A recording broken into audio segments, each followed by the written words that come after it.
Joseph, you can't go to sleep feeling like this.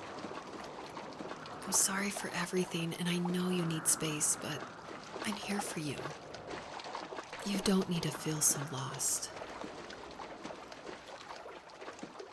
Joseph, have I ever told you what my mother was like?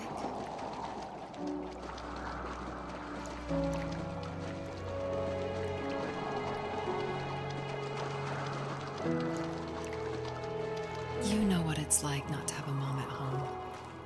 And you know how hard that made my childhood. What helped me was watching the birds in the morning before the school bus came.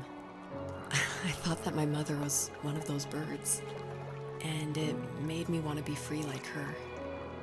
My mom taught me how to fold origami cranes while she was in the hospital.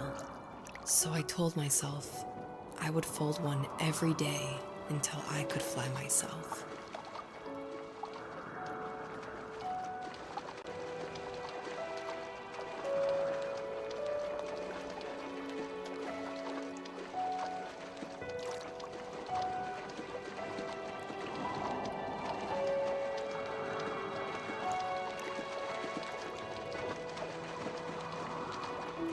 I think we both have always loved animals, and for me that love started with a dog.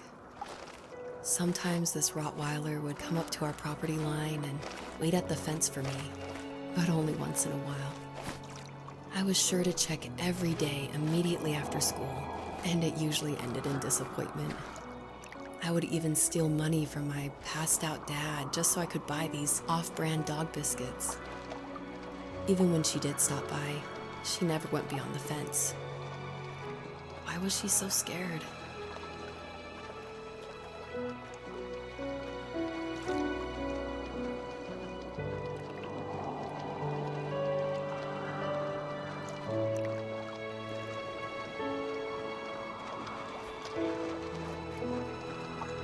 I think my dad was the opposite of your dad in almost every way, except he was in the military as well.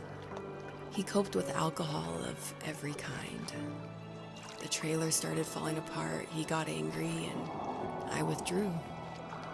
More and more I became the weird, quiet kid who made lots of origami birds and carried dog biscuits around. I think we were pretty similar when it came to being the weird kids. And that same sincerity in college was one of the reasons I was so drawn to you.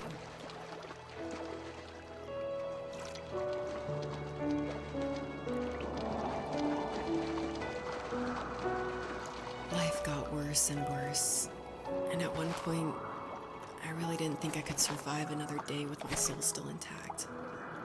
I had no real friends, let alone neighbors, since we lived in the middle of nowhere.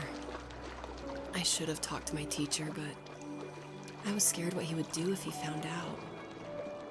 As I waited for the school bus one morning, I walked around until I found something in an abandoned shed. Something I can't put into words.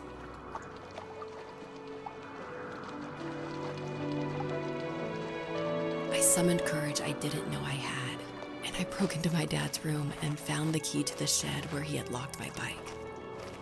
I'll never forget that feeling of the wind rushing by my ears as the sun rose over fields of wheat. I was flying for the first time. I biked as far as my legs could take me until I found a house that felt friendly and that felt like home.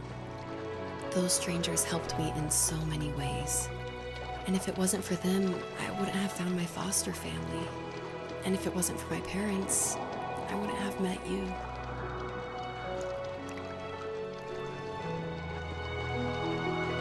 You have strength, Joseph, and you're not as alone as you think. It's all just so pointless, just waiting for life to happen. It's like having the home I always wanted is cursed out of my reach. The thought of being a parent myself, how could I do that when I couldn't even be a good son? I'm sorry, I know what you're saying. I just don't know how things will work out. These quiet hours will turn into years. We'll wonder which roads passed us by. Then we'll forge a new road together. Besides, I discovered for myself that one fateful morning where any hopeful road leads to. There may be thorns and mist, but it always leads to the same thing. And what's that? Family.